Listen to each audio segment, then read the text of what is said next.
of Mount Sinai. It is such a blessing to finally arrive here to the very top. For me to be able to touch the stone, but not just for myself, for each and every one of you who are making this pilgrimage of freedom with us. So behind me you can see so many mountain peaks because this is right in the middle of a mountain range. If you read in the Bible, they talk about Horeb and Sinai as the same place. So Mount Sinai is one of the peaks among many of the mountains here in Horeb. And I want to point one out just behind me. It's one of my favorites because it actually bears my name. It's the Peak of St. Catherine. And that is where the monks found the relics of St. Catherine of Alexandria, one of the greatest saints here in Egypt. And probably what happened is during the Muslim persecution, where they would destroy churches or, there's a lot of difficulties there, they probably hid these relics out in the highest and most beautiful mountain in their entire country. And then they were found many centuries later and are now down in the monastery of St. Catherine's. And so this is what you can see around us. Also, this beautiful rock. For those of you who have an eye for geology, it's very clearly granite rock. These are very solid pieces of stone. There's also some volcanic rock mixed in, but most of it is very solid, hard granite. So how high up are we? Our elevation is about 75,000 feet. And so for most of you, for many of you in Colorado, where my family is from, that's not very high. But for those of us who made this climb, it's quite a distance up because we live under sea level on the Sea of Galilee. So this was quite a trek.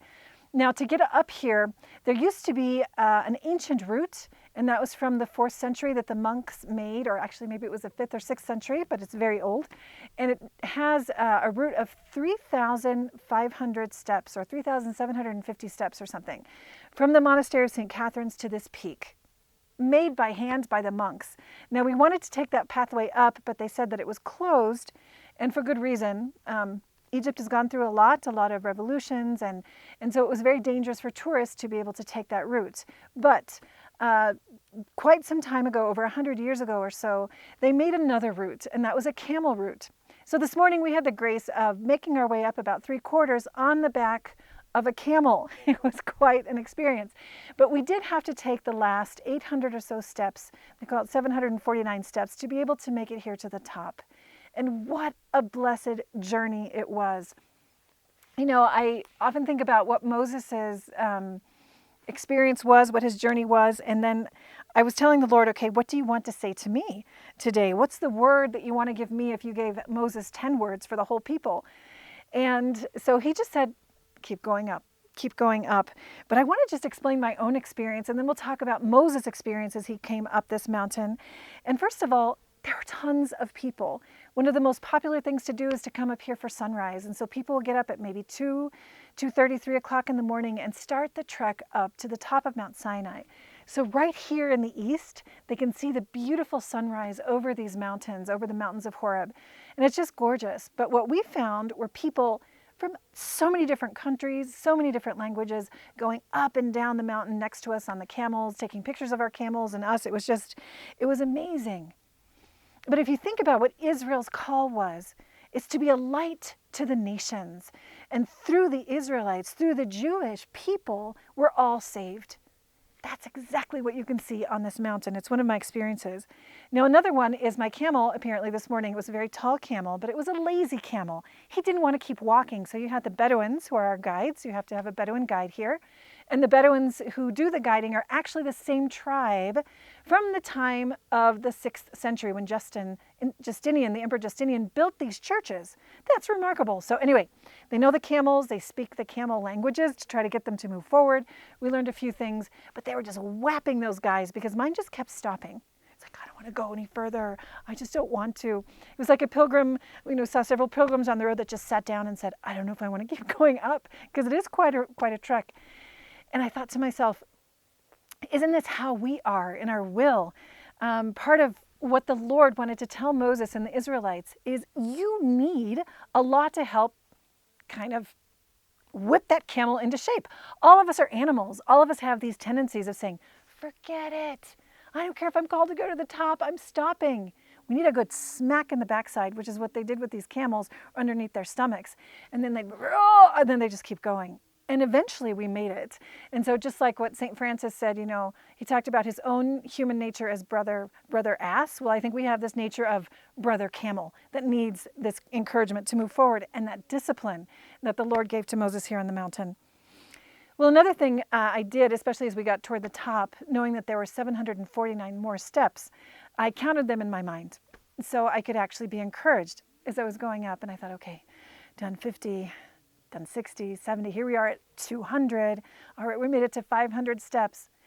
And I realized, of course, when you do this, there's some steps which are much further away, one from the other, and some of them are very close.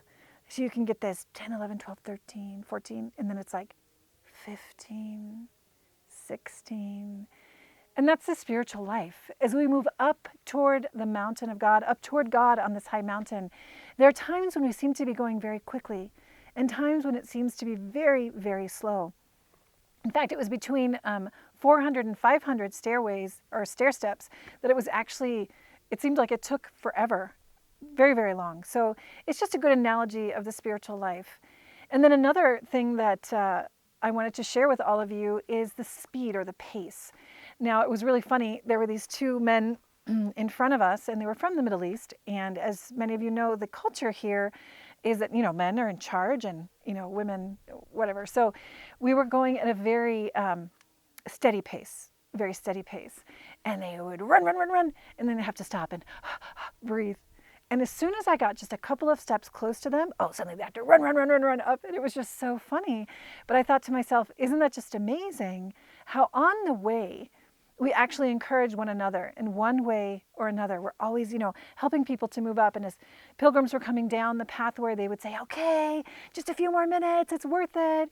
And I remember yesterday when we were up on part of the mountain, there were these tourists going up at about 3 o'clock in the afternoon. And they said, hey, how was it? And we were like, it's great.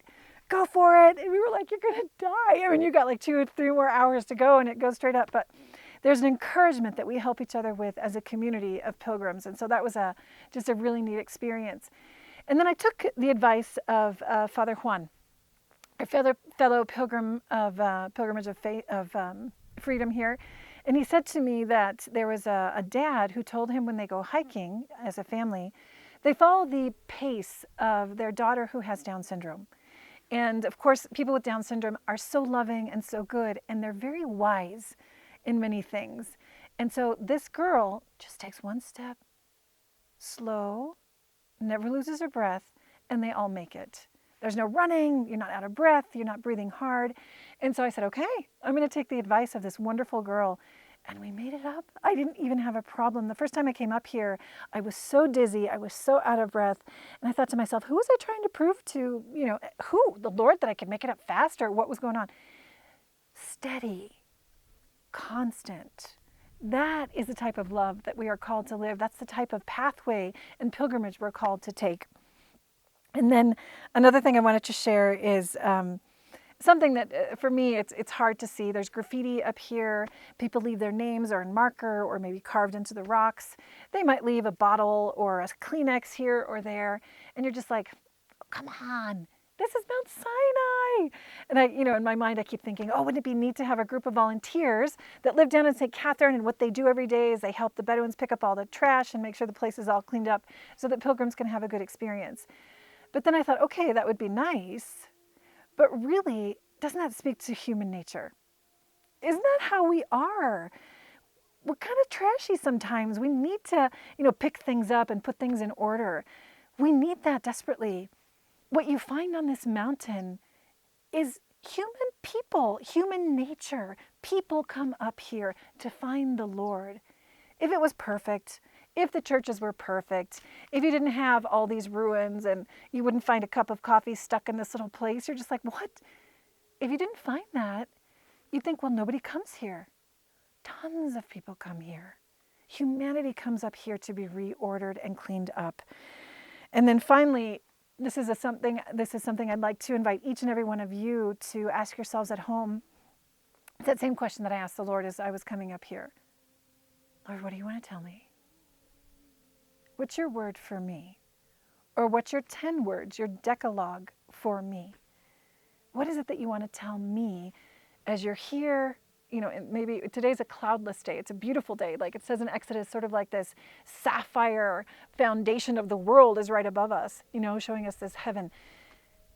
But what is it? What is it that you have to tell me? And I would like you to pull out your Pilgrim Journal and go ahead and write that word down. And if you don't have a word, pull out the scripture, pull out Exodus, read anywhere from 19, 20, 21 to 24 to 31. This whole adventure of Moses coming up the mountain, especially Exodus 19. And just write down that word that jumps out at you or that resonates inside, even if you don't know why. And then just take some time and listen, just like here. Listen for just a moment. Very little. You can hear very little. You can hear some things from the Bedouin school down there in the valley. You can hear a plane up above, some birds chirping. But mostly it's silence.